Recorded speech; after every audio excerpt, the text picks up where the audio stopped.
Good morning, everybody. This is our astrology weather forecast for October 18th, 2025. And the moon does continue through Virgo today and opposes Saturn as the day goes on, which brings us a werewolf moment of seriousness.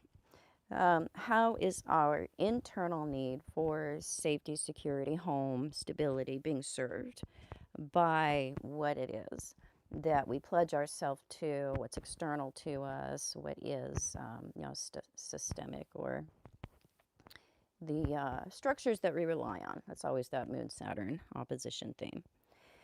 We've got excellent aspects in the air today when it comes to positivity, flow, the trajectory of energy. We've got really good stuff going on to the North Node, which is trends, the way that we participate in Dharma, that we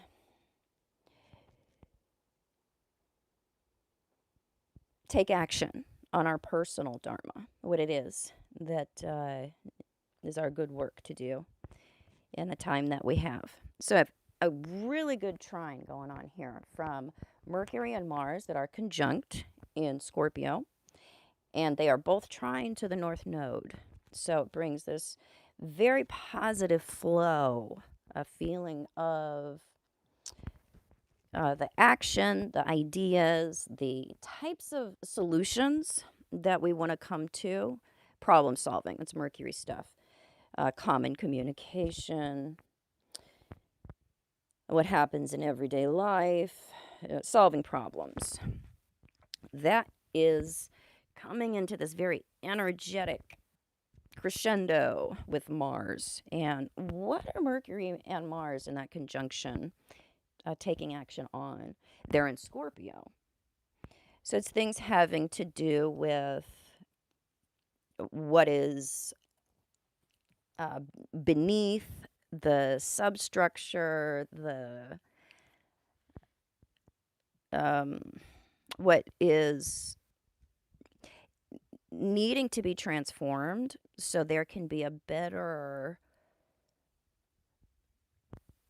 outcome or health overall. Scorpio is so complex. It's part of what's hidden. It's a water sign.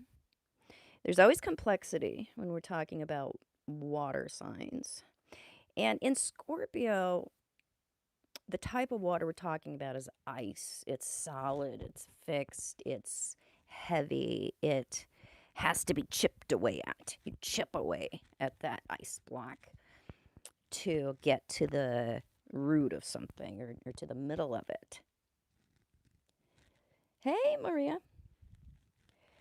And so we chip away at the ice block with Mercury and Mars together in Scorpio. And Mars is a hot dude.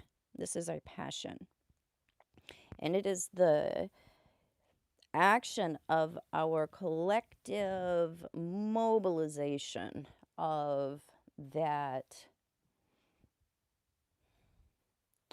need to put our energy into solving. It's always a Mercury Mars conjunction, always. We're always obsessed with solving or finding a solution or winning an argument. Mars is always that energy of supremacy or of winning. And when it comes to Mercury, we want to win when it comes to understanding something, getting to the bottom of something, the kind of changes that need to happen in Scorpio. They're related right now to problem solving.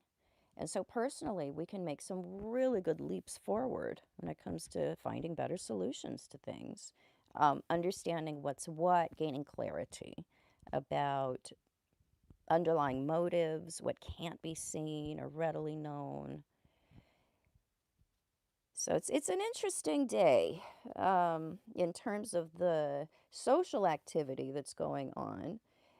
Very positive, very easy flow of mobilizing the collective energy towards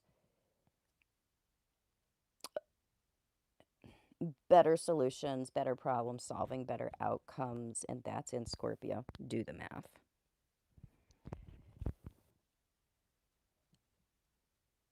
So, personally, it's easier to solve problems collectively. It's also something that has us participating in a collective trend. It's always the North Node.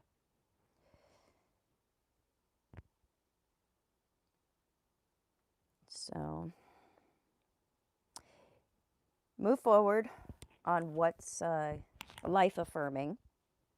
Recognize what is pulling us down, or what is it? It's a riptide. What's got our feet? What's the motion that's pulling us down from our feet into a like a vortex or a whirlpool, that if we swim hard enough, and we probably will need help because this is a social thing coming in here. If we swim hard enough, and if we reach for a hand, or if we offer a hand, that's what turns the tide. That's what pulls us personally and collectively out of this sucking vortex that wants to bring us back to the past. And as we go into the age of Aquarius, we see that as a people, as a population, as a world population, we, over the course of the next 200 years or so, become self-governing. And that's as a result of this, of personal healing, prioritizing authenticity over anything else, and becoming a self-made, self-monitoring, self-policing person. Over the course of time, it squeezes out and starves out the generations of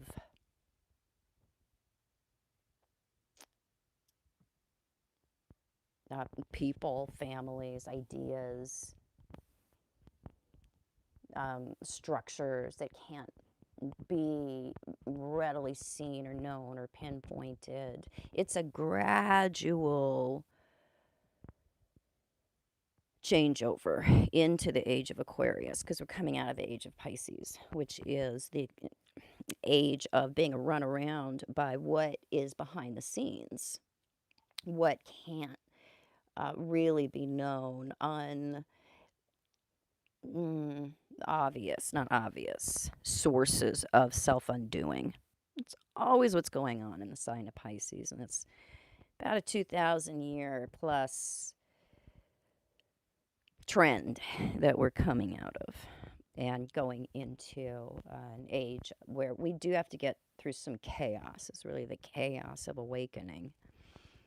And it isn't going to happen overnight, where we're going to come into the age of Aquarius and just, have that kumbaya moment. It's going to take several generations of clearing, healing, and redistributing systems of power, because we aren't reactive anymore. When you're in a state of reactivity, you can't think. You're only putting out unexamined energy, which feeds the system, feeds the structures that have always been in place and have been running us around from behind the scenes. Pisces stuff, self-undoing.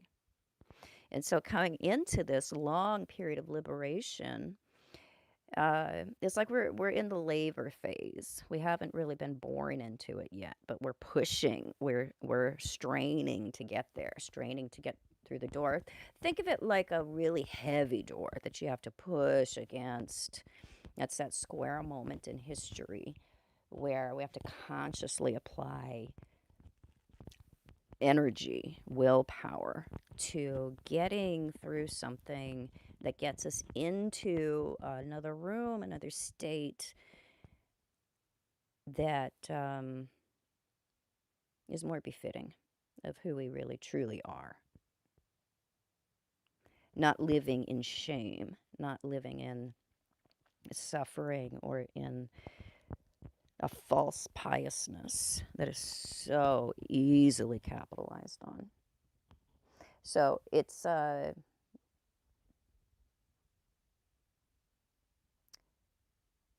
good day to do what's good for you. If it's life affirming, if it's constructive, it's a pretty darn good clue that it's good for you. If it's good for everybody, then it's good for you. If it's only good for your side or just for you and somebody else has to suffer or somebody else has to lose, that's part of being run around from behind from the old system. That's the division, that's the duality that we've been living in the collective age of religion and power structures that have used those systems of governance against us for so long. That's crumbling. It will continue to crumble. And there is nothing that we can do to bring those old systems in place because too many people have achieved self-governance. They are non-reactive, they are active.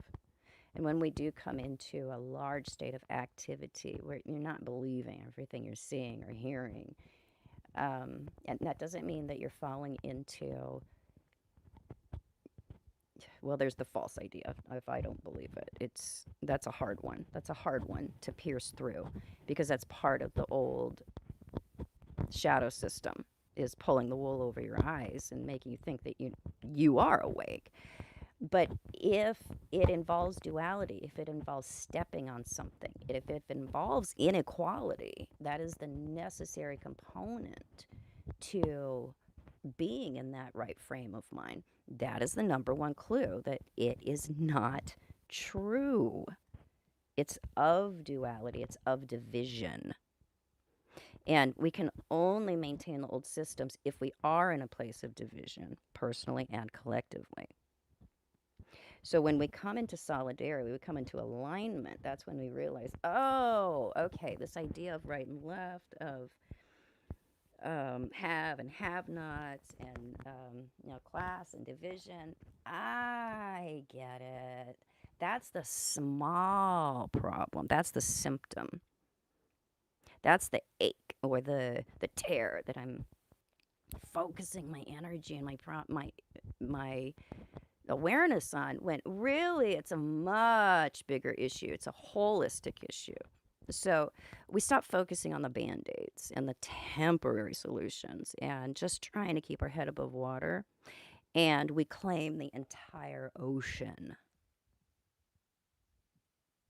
It's going to take about 250 years. And until 2032, this is really since 2012 to 2032, this is the window of crumbling crisis that does get us fully into the doorway, which still is not gonna be perfection. Even when we're fully into the doorway after 2032, do not be thinking that it's gonna be eternal life and some super intelligence is gonna run everything for us. We're finally gonna get to it. No. Those are false ideas. You will always have to be responsible for yourself. That's the price of clarity. You will never be able to just go back onto cruise control. That's another Western lie that really perverts the idea of self-governance. Once you get there, well, then you just hand it over and you just relax forever and you're on a beach. No, you don't get to all of a sudden return to Never Never Land. You will always have to be able to maintain that independence. You'll always have to put some amount of energy into maintaining your higher vibrational state. You will have to direct your conscious willpower to maintaining yourself. And when we do that, that power and that energy and that money, that flow does not go into the system. It continually goes into ourself. And we benefit from it personally, locally, and collectively. So I will pop in later today. I hope you all have a really good day. And I hope that you maintain yourself, that you are not caught up in something that seems right at the time, but it's just gotten you by the emotion. Look at where you want to be. What do you want to get to? If that's what you want, then you better act accordingly now. Have a good one.